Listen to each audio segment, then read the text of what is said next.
حامل القرآن.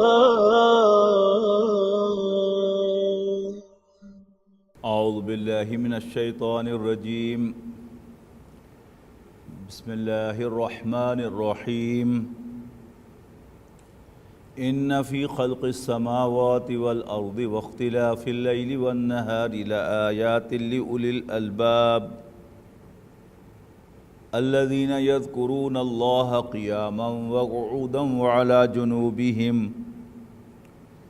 وَيَتَفَكَّرُونَ فِي خَلْقِ السَّمَاوَاتِ وَالْأَرْضِ رَبَّنَا مَا خَلَقْتَ هَذَا بَاطِلًا سُبْحَانَكَ فَقِنَا عَذَابَ النَّارِ إِنَّ فِي خَلْقِ السَّمَاوَاتِ وَالْأَرْضِ وَاخْتِلَافِ اللَّيْلِ وَالنَّهَارِ لَآيَاتٍ لِأُولِي الْأَلْبَابِ. فرمایا بے شک آسمانوں اور زمین کی تخلیق اور رات اور دن کی عدل بدل میں، آگے پیچھے آنے میں لآیات بڑی نشانیاں ہیں لِأُولِي الْأَلْبَاب الباب والوں کے لیے. قرآن مجید میں یہ مضمون مختلف اسالیب سے مختلف صورتوں میں کئی بار دہرایا گیا ہے، خاص طور پر سورہ نحل، سورۃ روم، ان میں اسی اسلوب سے بات کی گئی ہے کہ چوپایوں میں کہ وہ کھاتے تو بھوسا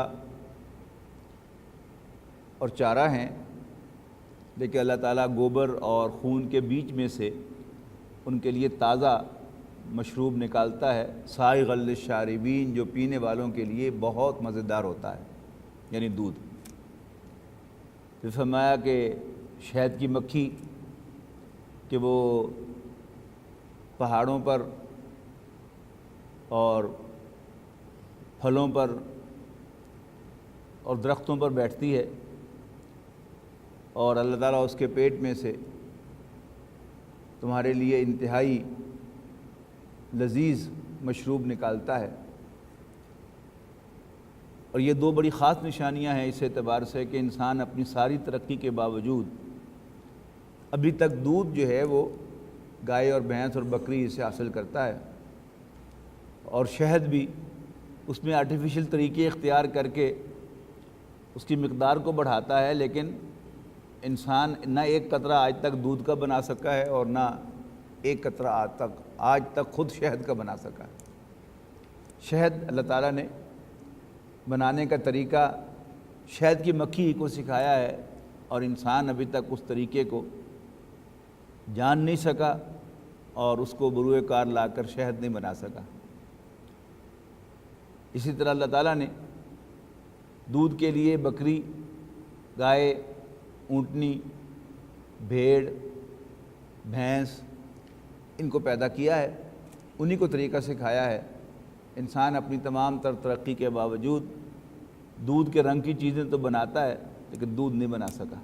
اس سب میں کیا ہیں؟ نشانیاں ہیں. اس کے بعد پھر سورہ روم آتی ہے، اس میں تقریباً 2 رکوع ہیں پورے کہ جس میں اللہ تعالیٰ کی ان نشانیوں کا تذکرہ ہے. وَمِنْ آیَاتِهِ أَنْ خَلَقَكُم مِّن تُرَابٍ، اور اس کی نشانیوں میں سے ہے کہ اس نے تمہیں مٹی سے پیدا کیا، ثُمَّ إِذَا أَنْتُمْ بَشَرٌ تَنْتَشِرُونَ، اور پھر تم جا بجا پھیل رہے ہو انسان بن کر. اوریجن مٹی ہے، اب اللہ تعالیٰ نے اس کی نسل کو بکھیر دیا ہے پوری زمین پر، اور بحیثیت انسان اب اس کو آپ بظاہر جو ہے وہ دیکھتے ہیں تو اس میں کہیں مٹی نظر نہیں آتی ہے، اگرچہ ان ڈیپتھ غور کریں تو جو مٹی کے اجزاء ہیں وہی فاسفورس، وہی کاربن اور وہی نائٹروجن، وہ آپ کو یہاں اس کے جسم کے اندر بھی مل جائے گی اور وہی آپ کو مٹی کے اندر بھی مل جائے گی. وَمِنْ آیَاتِهِ، اور اس کی نشانیوں میں سے ہے ان خلقکم من انفسکم ازواجا، کہ اس نے تم ہی سے تمہارے جوڑے بنائے، تمہاری بیویاں بنائیں، لتسکنوا الیہا، تاکہ تم ان کے اندر ریلیکس کرو، وجعل بینکم مودۃ و رحمہ، اور آپس میں تمہارے درمیان اس نے الفت و محبت پیدا کی۔ ان فی ذلک لآیات لقوم یتفکرون، یقیناً اس میں بڑی نشانیاں ہیں غور و فکر کرنے والے لوگوں کے لیے۔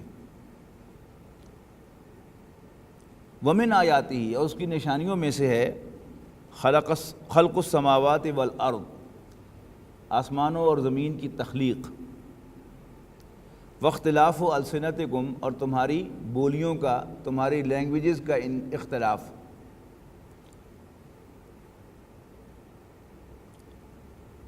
والوانکم، اور تمہارے رنگوں کا اختلاف، کوئی گورا ہے، کوئی کالا ہے، کوئی بورا ہے، کوئی سانولا ہے، کوئی یلو ریس ہے، کوئی وائٹ ریس ہے۔ یہ کیا ہے؟ اللہ تعالیٰ کی تخلیق ہے۔ انسان اپنے زور سے، اپنے بل پر اپنی رنگت نہیں بنا سکتا۔ بہت سے لوگ بڑے اہتمام سے رنگت بدلنے کے لیے بچوں کی کسی گوری خاتون سے شادی کرتے ہیں، لیکن اگر اللہ تعالیٰ کو گورا بچہ منظور نہیں ہوتا تو گورا بچہ پیدا نہیں ہو سکتا، وہ اس باپ ہی کی رنگت کو لے لے گا، اور کبھی باپ بھی اتنا گورا نہیں ہوتا، ماں بھی اتنی گوری نہیں ہوتی، اللہ تعالیٰ اس میں سے خوبصورت گورا بچہ جو ہے پیدا کرتا ہے۔ حالانکہ اگر آپ اس کو چیک بھی کروانا چاہیں ڈی این اے کے ذریعے سے، کنفرم ہوگا کہ یہ دونوں اسی ماں باپ کے بیٹے ہیں، لیکن جس کو اللہ تعالیٰ چاہتا ہے جیسی شیپ دیتا ہے، جیسی چاہے، اور جس کو چاہتا ہے ویسی رنگت عطا فرماتا ہے جیسے وہ چاہے۔ ان فی ذلک لآیات للعالمین، بے شک اس میں بڑی نشانیاں ہیں تمام جہانوں کے لیے۔ ومن آیاتہ منامکم باللیل، اور اس کی نشانیوں میں سے ہے تمہارا رات کو سو جانا۔ وہ کیا سوئچ ہے جو آف ہو جاتا ہے تو انسان سو جاتا ہے، اور وہ کیا سوئچ ہے جب وہ دوبارہ آن ہو جاتا ہے تو انسان جاگ جاتا ہے۔ تو یہ بھی اللہ تعالیٰ کی نشانیوں میں سے ہے۔ ومن آیاتہ منامکم باللیل والنہار وابتغاؤکم من فضلہ، اور دن کے اوقات میں تمہارا اللہ تعالیٰ کے رزق کو، اس کی دین کو تلاش کرنا، یعنی معاشی جد و جہد کرنا۔ ان فی ذلک لآیات لقوم یسمعون، یقیناً اس میں بڑی نشانیاں ہیں سننے والوں کے لیے۔ ومن آیاتہ، اور اس کی نشانیوں میں سے ہے یریکم البرق خوفا و طمعا، کہ تمہیں بجلی دکھاتا ہے، یعنی آسمانی بجلی، ڈراتے ہوئے اور امید دلاتے ہوئے۔ یعنی جب بجلی گرجتی ہے تو ایک دفعہ تو انسان کانپ جاتا ہے ڈر سے، لیکن ساتھ ہی ساتھ امید ہوتی ہے کہ اب باران رحمت برسے گا۔ ان دونوں کو اکٹھا کیا ہے، خوفا و طمعا، خوف بھی اور لالچ بھی ہوتا ہے اس میں۔ وَيُنَزِّلُ مِنَ السَّمَاءِ مَاءً، اور وہ آسمان سے پانی نازل فرماتا ہے۔ فَيُحْيِي بِهِ الْأَرْضَ بَعْدَ مَوْتِهَا، اور اس کے ذریعے سے مردہ زمین کو زندہ کرتا ہے۔ ان فی ذلک لآیات لقوم یعقلون، یقیناً اس میں بڑی نشانیاں ہیں عقل والوں کے لیے، سینسیبل لوگوں کے لیے۔ ومن آیاتہ، اور اس کی نشانیوں میں سے ہے ان تقوم السماء، کہ آسمان کھڑا ہے، والارض، اور زمین، بامرہ، اس کے زمین، اس کے حکم سے، آسمان اور زمین اس کے حکم سے کھڑے ہیں۔ اب جوں جوں ہمارا علم ترقی کر رہا ہے، ہم اس کو محسوس کر رہے ہیں کہ پہلے تو انسان یہ سمجھتا ہوگا کہ زمین کسی جگہ پڑی ہوئی ہے، معلوم ہوا کہ نہیں، یہ فضا کے اندر گھوم رہی ہے، اچھا پھر سورج کے گرد گھوم رہی ہے، اور بغیر کسی سہارے کے گھوم رہی ہے، کوئی رسہ بھی بندھا ہوا نہیں ہے۔ لیکن اللہ تعالیٰ کس طرح اس کے فاصلے کو برقرار رکھتا ہے، جب اللہ تعالیٰ چاہے گا تو یہ اللہ تعالیٰ نے جو پل رکھی ہوئی ہیں مختلف سیاروں کے درمیان، وہ پل جو ہے وہ کمزور ہوگی اور سیارے جو ہیں وہ زوردار دھماکوں کے ساتھ ٹکرائیں گے۔ یعنی ایک گاڑی کا کتنا وزن ہوتا ہے اور اس کی رفتار کا آپ اندازہ لگا لیں کتنا مومنٹم ہوتا ہے اس کا، لیکن جب وہ ذرا کسی چیز کے ساتھ ٹکراتی ہے تو آواز ٹھیک ٹھاک پیدا ہوتی ہے۔ اگر کہیں شیخوپورہ روڈ پر کوئی بڑا ایکسیڈنٹ ہوگا تو عین ممکن ہے اس کے دھماکے کی آواز جو ہے وہ یہاں پر بھی آ جائے، لیکن جب یہ بڑے بڑے قرے ٹکرائیں گے تو آپ اندازہ لگائیے کتنے بڑے بڑے دھماکے ہوں گے، لیکن یہ ان کو کون روکے ہوئے؟ اللہ تعالیٰ ان کو روکے ہوئے ہیں۔ پھر فرمایا کہ ثم اذا دعاکم دعوتاً، پھر جب وہ تمہیں بلائے گا ایک دفعہ کے بلانے میں، من الارض، زمین میں سے، یعنی تم زمین میں دفن ہو چکے ہو مردہ ہو کر، جب تمہیں وہ ایک آواز دے گا اذا انتم تخرجون، تو تم جھٹ اس میں سے نکل پڑو گے۔ وَلَهُ مَنْ فِي السَّمَاوَاتِ وَالْأَرْضِ، اسی کا ہے جو کچھ آسمانوں اور زمین میں ہے، كُلٌّ لَهُ قَانِتُونَ، سب کے سب اس کے فرما بردار ہیں۔ وَهُوَ الَّذِي يَبْدَأُ الْخَلْقَ ثُمَّ يُعِيدُهُ، وہی ہے کہ جو زمین کی تخلیق کی ابتدا کرتا ہے پھر وہی اس کو دہرائے گا۔ وَهُوَ أَهْوَنُ عَلَيْهِ، اور ایسا کرنا اس پر بہت آسان ہے۔ وَلَهُ الْمَثَلُ الْأَعْلَىٰ، اور آسمانوں اور زمین میں، فی السماوات والارض، آسمانوں اور زمین میں اسی کی شان بلند ہے۔ وَهُوَ الْعَزِيزُ الْحَكِيمُ، اور وہ بالادست حکمت والا ہے۔ پہلے بھی میں نے کئی دفعہ نوٹ کروائی ہے یہ بات کہ جہاں بھی اللہ تعالیٰ کی نشانیوں کا تذکرہ ہوتا ہے، اس کی قدرتوں کا تذکرہ ہوتا ہے، تو تان جا کر ایمان بالآخرت پر ٹوٹتی ہے کہ وہ جس کی اتھارٹی اور جس کی قدرت کا یہ عالم ہے، وہ تمہیں قبروں میں سے جب چاہے نکال سکتا ہے، وہ جب چاہے مردوں کو اثر نو زندہ کر سکتا ہے۔ تو فرمایا ان فی خلق السماوات والارض واختلاف اللیل والنہار لآیات لأولی الالباب، یقیناً آسمانوں اور زمین کی تخلیق اور رات اور دن کے آگے پیچھے آنے میں بڑی نشانیاں ہیں۔ کس کے لیے؟ لأولی الالباب، الباب والوں کے لیے۔ الباب کا عام طور پر ترجمہ جو کیا جاتا ہے وہ سینسیبل لوگ، عقل والے لوگ۔ الباب دل کو بھی کہتے ہیں عربی زبان میں۔ تو دیکھنے کے لیے کیا کچھ ضروری ہوتے ہیں انسان کو؟ یہ فزیکل جو ویژن ہے انسان کی، اس کے لیے روشنی ضروری ہے، بینائی کا درست ہونا ضروری ہے، اور انسان کے دماغ کا درست ہونا ضروری ہے۔ تب جو امیج اس کی طرف آنکھ میں سے دماغ کی طرف گیا ہے، اگر دماغ صحیح ہوگا تو اس کو صحیح پروسیس کر کے آپ کو فیلنگ دے گا کہ یہ گھڑی ہے، یہ پنکھا ہے، یہ کارپیٹ ہے، یہ میز ہے اور یہ کرسی ہے۔ لیکن اگر انسان کو دماغ اس کا صحیح کام نہیں کر رہا ہوگا تو پھر امیج تو جائے گا لیکن وہ صحیح انفرنس نہیں نکال سکے گا۔ اسی کو ایک سٹیپ اور پیچھے لے جائیں تو ہدایت کو اپریشیٹ کرنے کے لیے اور اللہ تعالیٰ کی نشانیوں کو اپریشیٹ کرنے کے لیے اس سے بھی آگے بڑھ کر ضرورت ہے اس بات کی کہ انسان سینسیبل ہو، سینسز میں ہو۔ سینسیبل آدمی نا، ہم سب اس کا ایک مفہوم سمجھتے ہیں کہ کوئی آدمی ڈبل پی ایچ ڈی ہو لیکن ممکن ہے کہ وہ سینسیبل نہ ہو۔ تو سینسیبل ہونا اور بہت زیادہ معلومات کا رکھنا، ڈگریز کا رکھنا، یہ اور چیز ہے۔ تو الباب دل والے اگر ترجمہ کیا جائے تو عقل جو ہے یہ اصل میں وظیفہ دل ہے، یہ دماغ نہیں ہے۔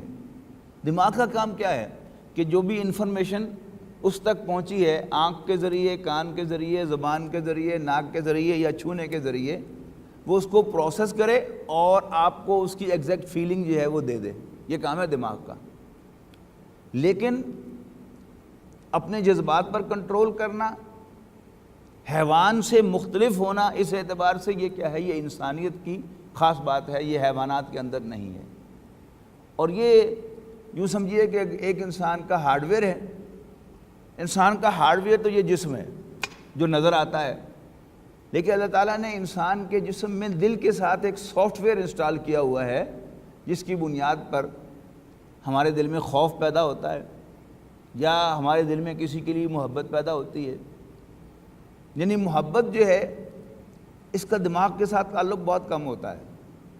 وہ جو محاورے بنے ہوئے ہیں، عشق نہ پوچھے ذات، یعنی اگر انسان سینسز میں ہوگا تو موسٹ پرابلی وہ کسی انسان سے محبت نہیں کر سکتا، اس لیے کہ بے عیب انسان تو ہے ہی کوئی نہیں، اور محبت ہوتی ہے ہمیشہ کسی بھی بیوٹی کے ساتھ، اور جتنی بیوٹی انسان کو نظر آتی ہے اتنا ہی انسان اس طرف کھنچتا ہے، اور جس درجے میں برائی نظر آتی ہے اتنا ہی انسان اس سے دور ہٹتا ہے۔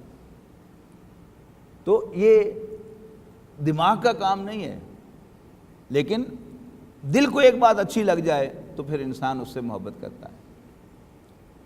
اب دل جو ہے یہ صاف ہو، شفاف ہو، پولیوٹڈ نہ ہو، گرد آلود نہ ہو، یعنی قرآن مجید میں اس کو زجاج کہا گیا ہے، شیشہ کہا گیا سورہ نور میں، اور صوفیہ کے ہاں کے تو یہ اصطلاح جو ہے وہ بہت عام ہے، شیشہ دل۔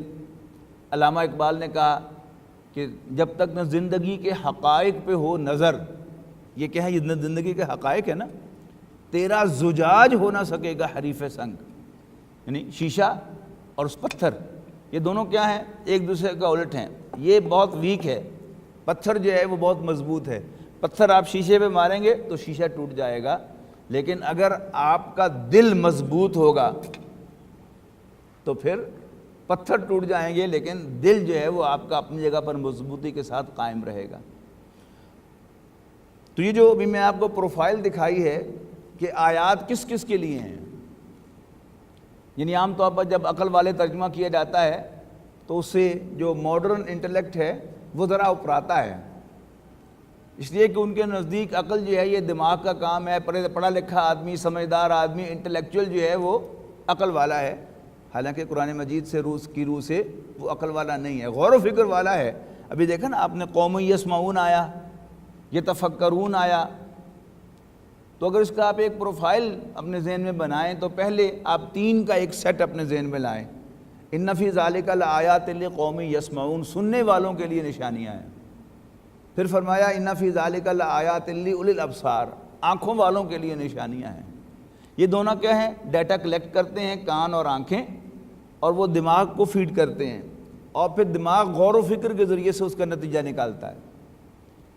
پھر 2 اور فرمائے ہیں، ان فی ذالک لآیات لکل صبار شکور، صبر کرنے والے، جھیلنے اور برداشت کرنے والے، یعنی استقامت والے لوگ، کہ وہ ٹیمپٹیشن میں نہیں آتے، تھریٹ سے نہیں گھبراتے، آپ ان کو تھریٹ کر کے بھی کچھ منوا نہیں سکتے، اور آپ انہیں ٹیمپٹ کر کے بھی، لالچ دے کر بھی، رشوت دے کر بھی آمادہ نہیں کر سکتے۔ یہ کیا ہے، یہ وہ مضبوط لوگ ہوتے ہیں۔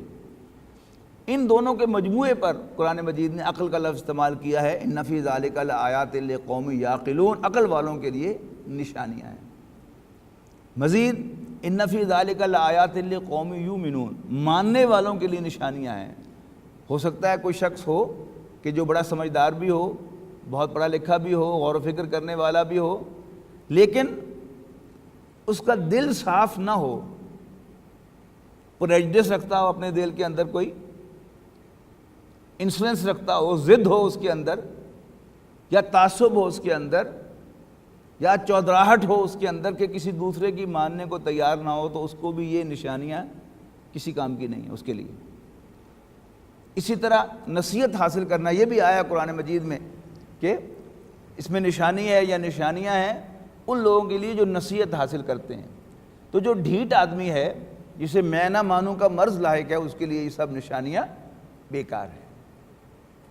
تو ان فی خلق السماوات والارض واختلاف اللیل والنہار لآیات لأولی الالباب، یقیناً آسمانوں اور زمین کی تخلیق اور رات اور دن کے آگے پیچھے آنے میں عقل مندوں کے لیے نشانیاں ہیں۔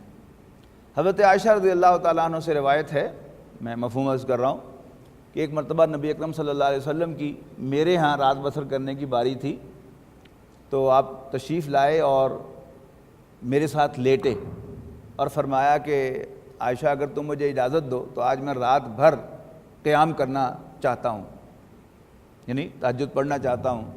تو حضرت عائشہ نے کہا کہ کہتی ہیں کہ میں نے عرض کیا اللہ کے رسول، مجھے آپ کا قرب بہت پسند ہے، لیکن یہ اس سے بھی زیادہ پسند ہے کہ آپ اللہ تعالیٰ کی عبادت کریں، تو بسم اللہ۔ تو نبی اکرم صلی اللہ علیہ وسلم نے وضو فرمایا اور آپ مصلی پر کھڑے ہو گئے، اور آپ اتنے روئے کہ آپ کی داڑھی مبارک تر ہو گئی۔ پھر آپ سجدے میں گئے اور اتنا روئے کہ زمین آپ کے آنسوؤں سے گیلی ہو گئی۔ اس کے بعد پھر بہت طویل نماز پڑھنے کے بعد آ کر آپ بستر پر لیٹے اپنی کروٹ پر، اس حالت میں بھی آپ اتنا روئے کہ آپ کا تکیہ مبارک بھی بالکل گیلا ہو گیا۔ اس کے بعد فجر کی اذان دینے کے بعد حسب معمول حضرت بلال رضی اللہ تعالیٰ عنہ حاضر خدمت ہوئے آپ سے کہنے کے لیے کہ جی نماز تیار ہے۔ تو انہوں نے جب آپ کی یہ حالت دیکھی تو فرمایا کہ اللہ کے رسول کیا بات ہے؟ تو آپ نے فرمایا میری ایسی کیفیت کیوں نہ ہو جب کہ آج مجھ پر یہ آیات نازل ہوئی ہیں۔ تو پھر آپ نے ان فی خلق السماوات والارض واختلاف اللیل والنہار لآیات لأولی الالباب یہ آیات ان کو سنائی۔ پھر اس کے بعد نبی اکرم صلی اللہ علیہ وسلم کا یہ معمول ہمیں احادیث میں ملتا ہے کہ جب بھی آپ اٹھتے تھے صبح کو اور آپ کی نظر آسمان پر پڑتی تھی، آسمان کی طرف دیکھتے ہی آپ کی زبان مبارک پر یہ آیات جاری ہو جاتی تھی ان فی خلق السماوات والارض واختلاف اللیل والنہار لآیات لأولی الالباب۔ اب چونکہ ہم لوگ جو ہیں وہ کچھ عربی پڑھنے کے باوجود بھی عرب نہیں بن جاتے اور عربی زبان کی فصاحت و بلاغت اور اس کو اس طرح سے اپریشیٹ نہیں کر سکتے جس طرح کو عرب کر سکتا ہے۔ لندن کی فنچلے ماسک میں نے ایک مرتبہ نماز میں یہ آیات تلاوت کی تو ایک عربی وہاں پر جو نمازی تھے انہوں نے کہا کہ یہ کس جگہ آیات ہیں، یعنی وہ امپریس ہوا ان آیات سے اور اس نے مجھ سے پوچھا کہ یہ آیات کہاں ہیں، بہت مزیدار آیات ہیں۔ تو ہم لوگ جو ہیں صرف ترجمہ پڑھ کر یا تھوڑی بہت عربی جان کر جو ان کو اس طرح سے اپریشیٹ نہیں کر سکتے جو نبی اکرم صلی اللہ علیہ وسلم اور صحابہ کرام اپریشیٹ کر سکتے تھے۔ پھر ان آیات کی خاص بات یہ ہے کہ ان میں پورا ایمان کا پروسیس بیان ہوا ہے۔ سب سے پہلے فرمایا کہ اس میں نشانیاں ہیں سینسیبل لوگوں کے لیے، تو نشانی کے بارے میں ذہن میں رکھیے گا کہ نشانی کسی علم میں اضافے کو نہیں کہتے۔ یہاں ہم اپنی زبان میں استعمال کرتے ہیں یہ میری بچپن کی نشانی ہے، یہ میرے والد مرحوم کی نشانی ہے۔ کیا مطلب ہوتا ہے کہ جب میں اسے دیکھتا ہوں تو مجھے اپنے والد صاحب یاد آ جاتے ہیں، جب میں یہاں سے گزرتا ہوں تو مجھے اپنا بچپن یاد آ جاتا ہے۔ تو یہ یاد کیا ہے؟ قرآن مجید میں سورہ اعراف میں انشاءاللہ ہم پڑھیں گے کہ ایک عہد ہوا تھا جسے عہد الست کہا جاتا ہے شریعت کی زبان میں یا قرآن مجید کی زبان میں، تفسیر کی زبان میں۔ یہ عہد کیا تھا کہ اللہ تعالیٰ نے ہماری اس زندگی سے پہلے ہماری تمام ہم سب کی ارواح کو اکٹھا کیا تھا، ساتھ کوئی جسم بھی تھا۔ قرآن مجید کے الفاظ تو ایسے ہیں کہ جسم بھی اللہ تعالیٰ نے عطا کیا تھا، اور پھر ہمارے سامنے اپنا ایک ایکسپوئر دیا تھا اور سوال کیا تھا الست بربکم، کیا میں تمہارا رب نہیں ہوں؟ قالوا بلا، تو ہم سب کی روحوں نے کہا کیوں نہیں، شہدنا، ہم گواہی دیتے ہیں کہ تو ہمارا رب ہے۔ تو اللہ تعالیٰ نے فرمایا ان تقولوا یوم القیامت انا کنا عن ھذا غافلین، تو پھر کل کو یہ نہ کہنا کہ ہمیں تو پتہ ہی نہیں تھا۔ انما اشرک آباؤنا من قبل، ہمارے بڑے باپ دادوں نے شرک کیا تھا اور ہم تو جسٹ ان کے پیروکار تھے۔ افتہلکنا بما فعل المبطلون، تو کیا تو ہمیں ہلاک کرے گا اس حرکت کی وجہ سے جو اہل باطل نے کی تھی، یعنی ہمارا اس میں کوئی قصور نہیں ہے۔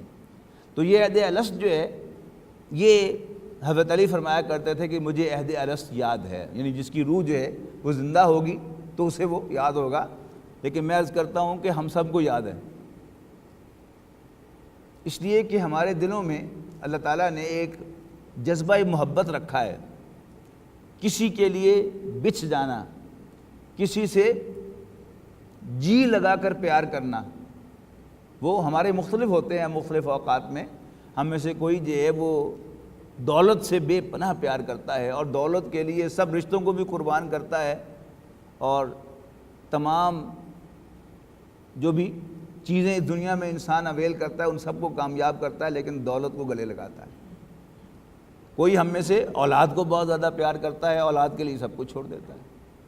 کوئی ہم میں سے کسی نظریے سے محبت کرتا ہے تو اس نظریے کے لیے وہ جان دیتا ہے۔ کوئی شخص وطن سے محبت کرتا ہے تو وطن کے لیے گولیاں کھاتا ہے۔ تو ہر شخص جو ہے وہ بہرحال مجبور ہے، لیکن اس کو کسی سے محبت کرنے کے لیے ایک بات ضرور ایزیوم کرنی پڑے گی کہ اس جیسا کوئی نہیں ہے، وہ بہترین ہے، تمام خوبیاں اس میں پائی جاتی ہیں اور کوئی خامی اس میں نہیں ہے۔ جب تک اس کا یہ مفروضہ برقرار رہے گا تو وہ اس کے لیے مرے گا، اس کے لیے ہر چیز قربان کرے گا. آپ اس کے خلاف دلائل دیں گے تو آپ سب کے دلائل کو رد کر کے یا نہ رد کر کے وہ کہے گا بھائی بس مجھے تو پیار ہے.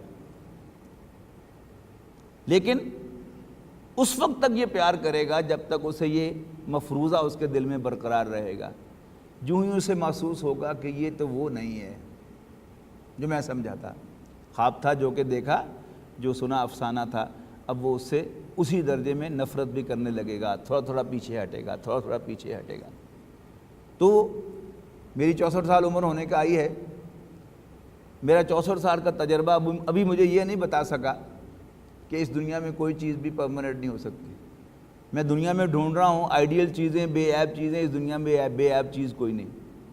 اور آپ کی جتنی بھی عمر ہے, آپ کا بھی تجربہ میرے والا ہوگا کہ اس دنیا میں ابھی تک ہمیں کوئی آئیڈیل چیز ملی نہیں, لیکن اس کے باوجود ہم اس دنیا میں آئیڈیل ڈھونڈ رہے ہیں جب تک اللہ تعالیٰ تک ہم نہیں پہنچتے. تو کس کو ڈھونڈ رہے ہیں؟ اس لیے کہ بے عیب تو ایک ہی ہے, اور وہ اللہ تعالیٰ کی ذات ہے جس میں کوئی نقص نہیں, کوئی کمزوری نہیں, کوئی خامی نہیں. تمام خوبیاں اس کے اندر پائی جاتی ہیں, تمام کمالات اس کے پائے جاتے ہیں کمال کی حد تک. تمام کمالات کمال کی حد تک پائے جاتے ہیں, تو وہ اللہ تعالیٰ کی ذات ہے. تو جب ہم اس کائنات پر نظر دوڑاتے ہیں, یہی جو ہم نے پڑھا, نیند کا ذکر کیا. اب نیند کیا ہے؟ آپ اس سے نیند پر ذرا اپنی توجہ کو مرتکز کریں, کتنی بڑی نعمت ہے. یعنی آپ کام سے تھکے ہوئے ہوتے ہیں, جسم چور ہوتا ہے تھکاوٹ سے, اور ذرا اونگ آ جاتی ہے, 5 منٹ بھی آپ آنکھ بند کر لیتے ہیں تو کیا ہوتا ہے؟ محسوس ہوتا ہے جیسے ریفریش ہو گئے. دن رات, دودھ پانی, ٹھیک ہے جی, یہ فصلیں جو اگ رہی ہیں, اور یہ آگ جو ہم جلاتے ہیں, یہ سب کیا ہے؟ یہ اللہ تعالیٰ کی نعمتیں ہیں. اولاد کیا ہے؟ یہ اللہ تعالیٰ کی نعمت ہے, اللہ تعالیٰ نے عطا کی ہے.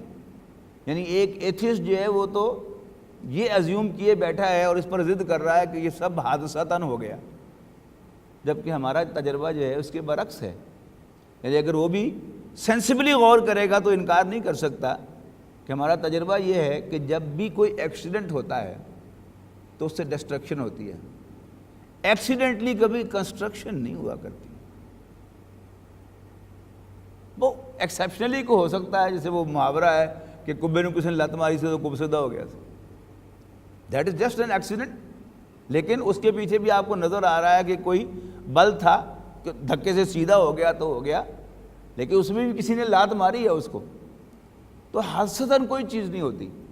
اور حادثے میں چلیے کسی کی کمر تو سیدھی ہو سکتی ہے, لیکن اللہ تعالیٰ انسان کو جو اولاد کرتا ہے, پیدا دیتا ہے, اس پر ذرا غور کیجیے اس ایک چیز پر کہ جہاں تک عام کاموں کا تعلق ہے, وہ کام کے جو عورتوں کے سمجھے جاتے تھے, مرد وہی کام جب کرتا ہے تو بیٹر کر لیتا ہے, اور لارج اسکیل پر کرنے ہو تو مرد ہی کرتا ہے. کپڑے دھونے ہوں, کھانا پکانا ہو, صفائی کرنی ہو.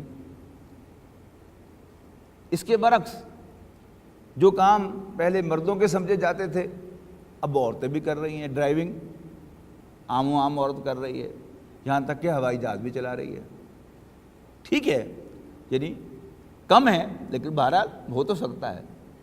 لیکن جہاں تک ریپروڈکشن کا تعلق ہے, اللہ تعالیٰ نے اس کے لیے جو ڈیوٹیز اسائن کی ہیں مرد کو, وہ مرد ہی کر سکتا ہے, عورت نہیں کر سکتی. اور جو ڈیوٹی اللہ تعالیٰ نے بچے کی تخلیق میں عورت کے ذمہ لگائی ہے, مرد الٹا بھی لٹک جائے, آپریشن بھی کرا لے اور وہاں پر یوٹرس بھی اپنے اندر نصب کرا لے, پھر بھی وہ بچہ پیدا نہیں کر سکتا. اس لیے کہ وہ صرف یوٹرس ہی نہیں ہے جو بچے کو وہاں پر پالتی ہے. اللہ تعالیٰ نے عورت کی ساری کیمسٹری, اس کی ساری جو بایو کیمسٹری اور اس کا سارا ہارمونل سسٹم جو ہے وہ اس کے لیے بنایا ہے, جبکہ مرد کے پاس کچھ بھی نہیں ہے. تو can it be an accident? یعنی اولاد میری ضرورت ہے, اولاد آپ کی ضرورت ہے.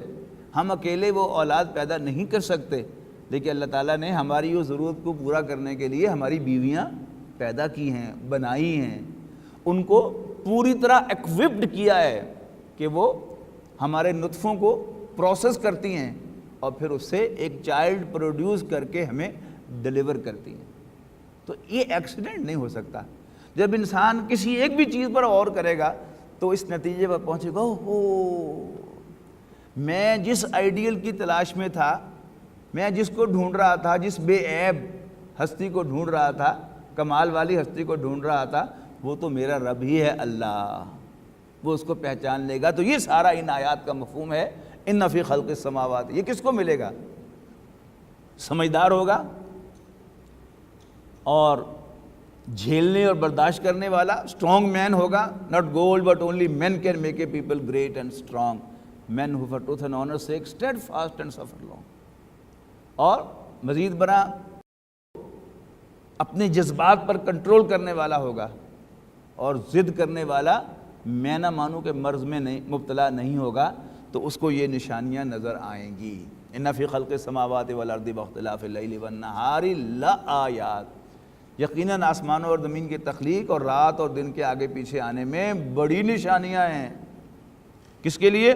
لِأُولِي الْأَلْبَابِ, سینسیبل لوگوں کے لیے, دل والوں کے لیے. الَّذِينَ يَذْكُرُونَ اللَّهَ قِيَامًا وَقُعُودًا وَعَلَىٰ جُنُوبِهِمْ.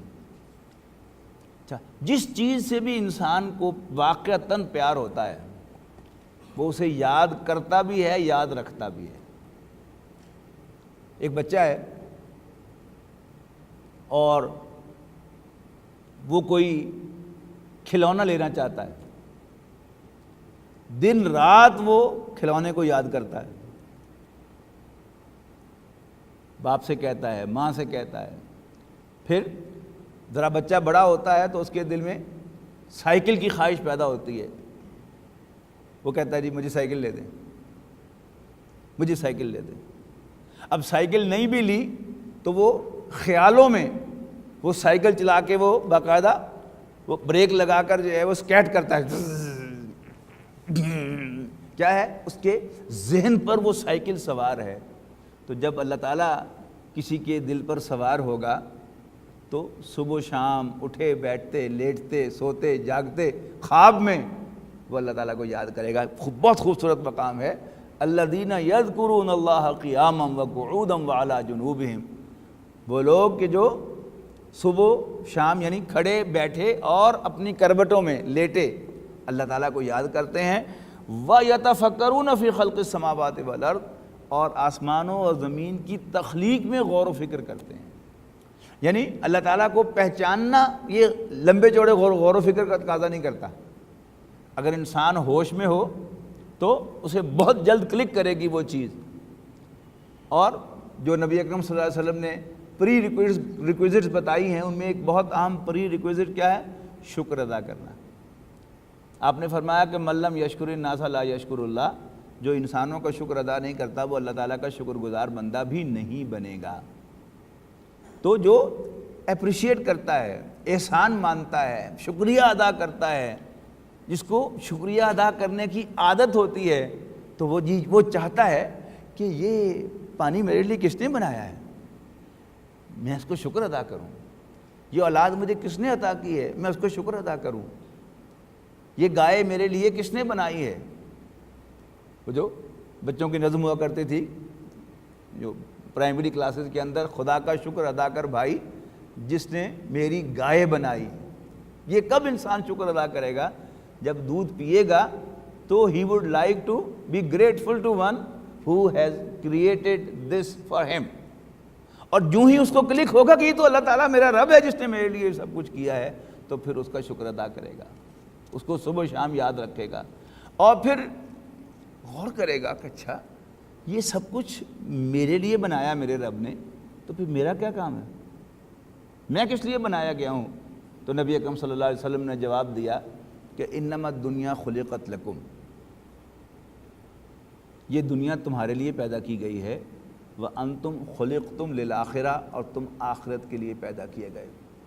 اب جب انسان اپنی تخلیق پر غور و فکر کرے گا تو اس کے سامنے یہ سوال ضرور آئے گا کہ اچھا میں تو یہ سب کچھ تو میرے لیے بنا, میں کیوں بنا. پھر وہ دیکھے گا, اپنے اندر جھانکے گا, غور و فکر کرے گا تو دیکھے گا کہ میرے اندر ایک اخلاقی حص ہے, جو مجھ سے تقاضا کرتی ہے کہ جھوٹ نہ بولو، چیٹ نہ کرو. لیکن اگر میں چیٹ کرتا ہوں تو مجھے ہوتا کچھ نہیں، اگر میں جھوٹ بولتا ہوں تو میری زبان پر چھالا نہیں پڑتا، جبکہ مادی قوانین کی خلاف ورزی کروں تو فوراً سزا ملتی ہے.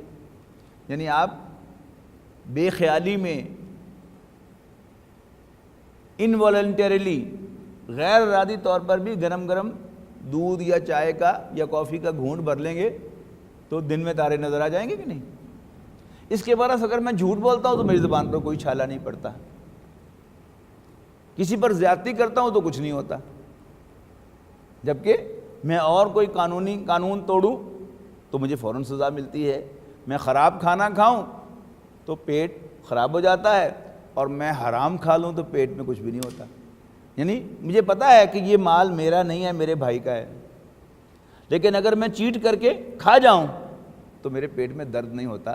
اب یہ ایک کوسچن مارک ہے کہ اگر یہ سب کچھ، یہ کائنات اللہ نے بنائی ہے، اس کا بادشاہ وہ ہے جو میرے لیے دودھ پیدا کرتا ہے، جس نے میرے لیے میری ماں بنائی، جس نے مجھے تخلیق کیا، بنایا اور پھر مجھے نورش کیا بچپن کے اندر، میری تمام ضرورتوں کو پورا کیا، اس نے بنائی، میں کس لیے بنا ہوں. اور یہ دیکھتا ہے کہ یہ جو اخلاقی حص اللہ تعالیٰ نے دل میں رکھی ہے، اس کا یہاں پر نتیجہ نہیں نکل رہا. خاص طور پر جب زیادہ گہرائی میں سوچتا ہے، وہ دیکھتا ہے کہ جتنے بھی انسان کی خدمت کرنے والے بڑے بڑے لوگ ہیں وہ ان ریوارڈڈ اس دنیا سے چلے جاتے ہیں. رسول اللہ صلی اللہ علیہ وسلم، حضرت عیسیٰ علیہ السلام، حضرت موسیٰ علیہ السلام، ابراہیم علیہ السلام کیا لے کر گئے دنیا سے؟ جبکہ بڑے بڑے ظالم جو ہیں وہ یہاں پر بچ کے چلے گئے، ان کو سزا نہیں ملی. جب بھی کوئی بڑا واقعہ پیش آتا ہے، کوئی دھماکہ ہوتا ہے، معلوم ہوتا ہے کہ 60 آدمی لقمہ اجل بن گئے، یا کسی نے بلا وجہ فائرنگ کر دی، کسی عمر رسیدہ آدمی نے، اور 20 آدمی مار دیے. اب جو 20 آدمی مرے تو کم و بیش 20 عورتیں بھی بیوہ ہو گئیں، اور کم و بیش 50 سے 100 تک بچے بھی یتیم ہو گئے. اب یہ ہر ایک کی کمپلیکیشن ہے نا، جو اس ریمیننگ ورلڈ میں پوری دنیا فیس کرے گی. بیواؤں کی بھی، ان کی اپنی پرابلم بھی اور ان کی کریٹڈ پرابلم بھی، اور یتیموں کی اپنی پرابلم بھی اور یتیموں کی کریٹڈ پرابلم بھی. کون فیس کرے گا؟ پورا معاشرہ. تو خیال آتا ہے کہ کوئی پوچھنے والا نہیں. لیکن جو غلط نظام ہے وہ لوری دیتا ہے کہ نہیں نہیں، ہم پکڑیں گے اس کو، سزا دیں گے ہم اس کو. پہلی بات تو یہ ہے کہ کسی کو پکڑنا اور قرار واقعی سزا دینا، جو بیان دیا جاتا ہے قرار واقعی سزا دیں گے، کیا یہ ممکن ہے؟ پہلی بات تو یہ ہے کہ آپ کسی مجرم کو، ایسے مجرم کو پکڑ ہی نہیں سکتے جس نے خود کچھ دھماکہ کیا اور خود ہی مر گیا. کیا کریں گے آپ اس کا؟ فرض کیجئے آپ نے قانون بڑا مضبوط بنایا ہے اور آپ نے اس بوڑھے شخص کو یا عمر رسیدہ شخص کو جس نے فائرنگ کر کے 20 آدمی مار دیا، آپ اس کو پکڑ بھی لیں اور اس کے خلاف آپ اتنی مضبوط پروسیکیوشن بنائیں کہ جو عدالت میں پیش کی جا سکے، اور آپ اس کو سزا بھی دے دیں. کیا سزا دیں گے اس کو؟ پھانسی لگا دیں گے؟ کیا اس کی سزا ہے؟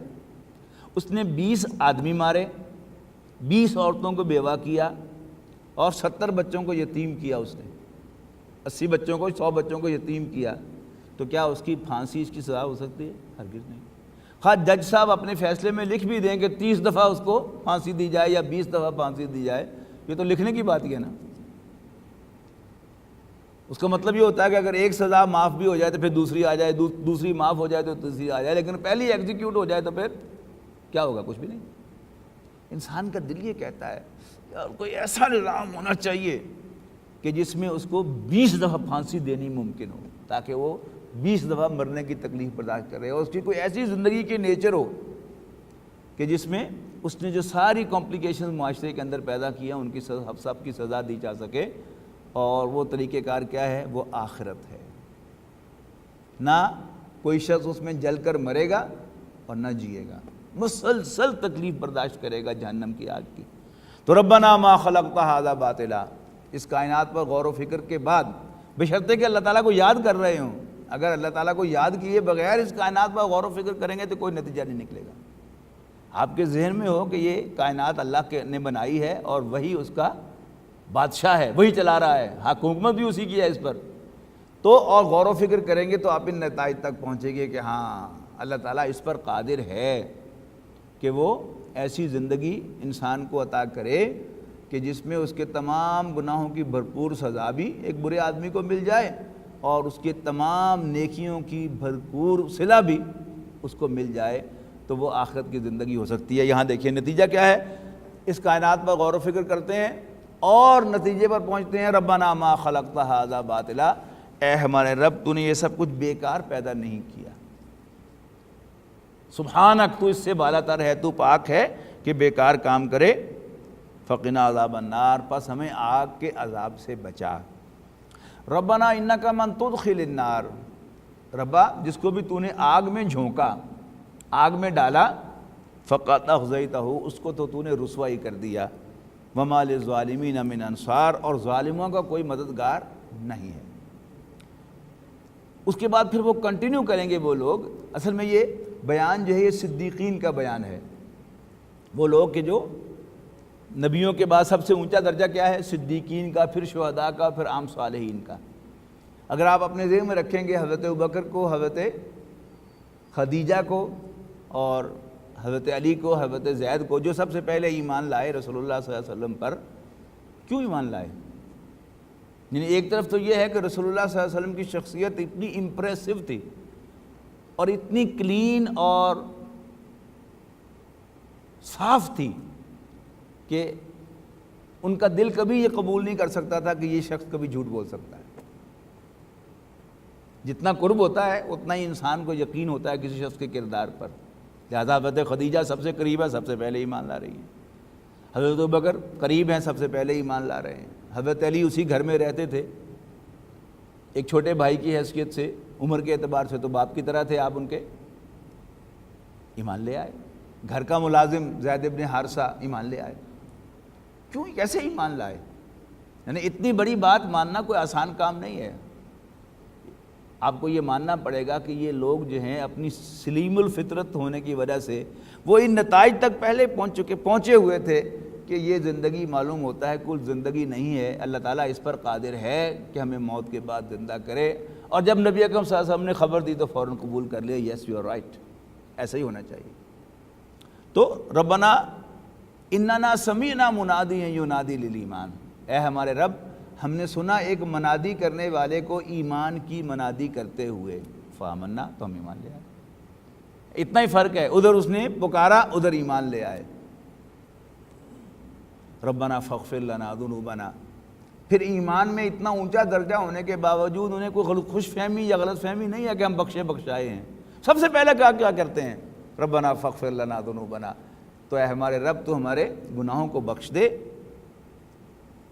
وکفر عنا سیئاتنا اور ہماری برائیوں کو ہم سے دور کر دے، وتوفنا مع الابرار ہم تو نیک نہیں ہیں تو ہمیں نیکوکاروں کے ساتھ موت دے دے، ہمیں ان میں انکلوڈ کر دے، اور اس کے بعد ربنا وآتنا ما وعدتنا علی رسلک، اے ہمارے رب ہمیں عطا کر وہ جس کا تو نے ہم سے وعدہ کیا ہے اپنے رسولوں کے ذریعے سے، ولا تخزنا یوم القیامہ اور ہمیں قیامت کے دن رسوا نہ کرنا، انک لا تخلف المیعاد بے شک تو وعدے کی خلاف ورزی کرنے والا نہیں ہے۔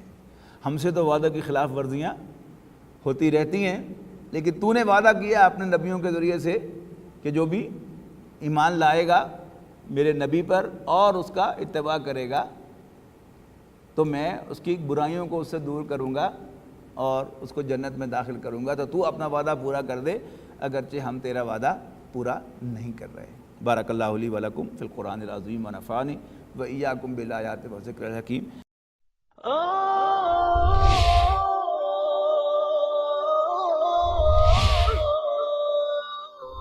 يا حامل القرآن